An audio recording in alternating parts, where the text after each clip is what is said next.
Ladies and gentlemen, welcome to Slam City Wrestling's barely legal from my laptop in the parking lot at work, but we're being held in front of 13,501 people at the Pinnacle Bank Arena.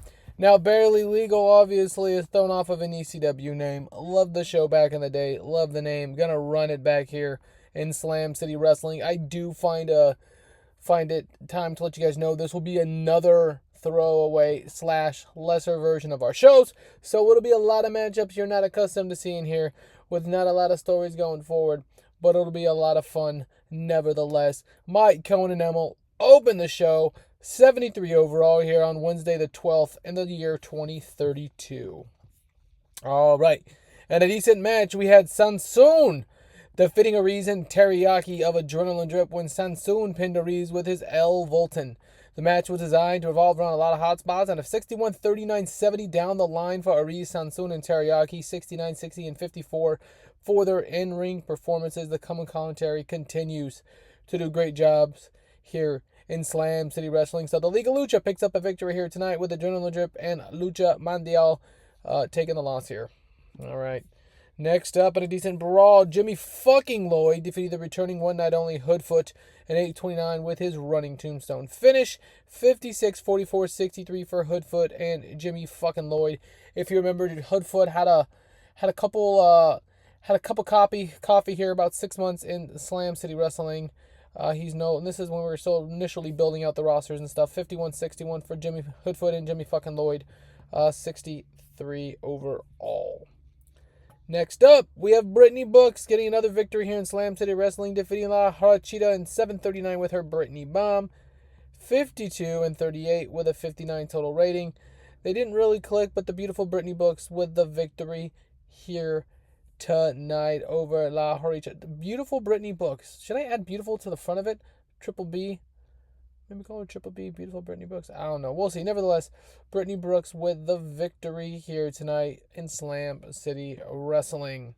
Next up, in a decent match, Jake Something wrestles Aero Panther and gets the victory with his Black Hole Slam finish. 56, 39, 67, 59, and 53 for Something and Panther. Now, it's interesting because initially I had bigger plans for Jake Something, and it just kind of fell by the wayside, to be completely honest. He wasn't getting the best match ratings with some of the better workers in the promotion, so we went ahead and shifted directions and kind of went away from him. But he is wrestling on occasion, not usually getting victories, usually taking losses, but tonight he will take a victory, or get a victory here today in Slam City Wrestling. And yeah, so 67 overall. Did we click the button? We did not click the button. Let's click the button. All right. Next up, in a good brawl, Bigg and Bad defeats Kingston and Ortiz, or Bigg and Bad with Kingston and Ortiz defeat Vandal 48 in the right just in a street fight when Matt Tremont pinned Dutch with his Uranagi finish. Eddie Kingston was head and shoulders above everyone else. 65, 58, 79. Bigg and Bad, Sam Stackhouse, Matt Tremont, Eddie Kingston, Ortiz get the victory over Otis and Christian Napier, as well as Dutch and Vincent here tonight in Slam City Wrestling. 79 overall, so pretty thrilled with that one. Next up, we had another interesting match between two different styles where Mance Warner defeats the Liga Lucha's Futuro in 7:43 with his Spinebuster. 78, 62, and 80 overall for Mance Warner and Futuro. Not a bad match. 70 and 85 for Futuro and Mance Warner. Commentary was absolutely fantastic, again, as per usual, and we'll continue down the line. I think we got a hype for the main event next, which we do. Another interesting one. It's going to be main event MV Young, one half of the Black Lace Society, taking on Gringo and Loco. I should be, I don't want to give it away, but Effie was just stolen away by TNA. He's 41-42. He was taken out of nowhere. We just took the titles off of DIY and put on the Black Lace Society. So we're going to have to figure out what to do with the tag team championships here. We're going to have to get him off of Effie and MV Young at the next show because Effie's about to leave pretty quickly. So we might have to move the show up to get the titles off of them. But nevertheless, the schedule won't change. But like I said, I wasn't really anticipating having to make this move, so it'll be a little shake up here in Slam City Wrestling with the tag team division. Next up, in a good match, La Hija defeated Diosa Quetzal in 13 minutes with her Mishi driver, making defensive number 115 of the Slam City Wrestling's world title. At this point, it's just comical. Obviously, not really sure where to go with La Hija. She's won so much. I don't really want to do a big and bad and maybe a 1-2-3 type of finish randomly on a debut night with a less overworker. We're just going to make a star out of someone. But, yeah, Hija absolutely just continues her dominant reign. She's been wrestling for a long time. She could be due for like a year-long break in Slam City Wrestling just because she's been so dominant.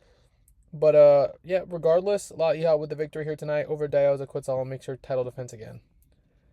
In a co-main event, we had the one called Manders defeating SLADE in a deathmatch with his Dr. Bomb finish. 71-65-82 as to be expected. Manders and SLADE did just absolutely fantastic. 83-59 for Manders and SLADE. And in the main event, Gringo Loco defeats MV Young with his 450 splash with a match designed to be fully chaotic and full of action to get the crowd going. Loco makes defense number 4 of his SCW World title. 74 for Gringo Loco. Commentary lifted the match. The match got the crowd buzzing. 71-63-79. I don't really know how long this Gringo Loco title reign is going to go. We've kind of did the storyline we wanted to do with him. So at any point I can take it off of him. But 77 overall, 34 overall. Definitely not getting the highest rated shows with him. Looking to bring Pac back in and a couple other guys in the near future that we've featured before. But this was Slam City Wrestling's Barely Legal. I do want to spoiler alert it. We're going to have Extreme Wrestling and Extreme Wrestling Revenge, I think it is, or Extreme, or Total Warfare, something like that. Something to play off the old EWR games. So there are going to be 2 new staple events. Oh, there's AJ Styles, somebody to clock in for work. But nevertheless, this was me, Mikey. Bro, this was a 77, and this was SCW Barely Legal from the Pinnacle Bank Arena. Thanks for watching, everybody, and have a glorious rest of your day. Hey.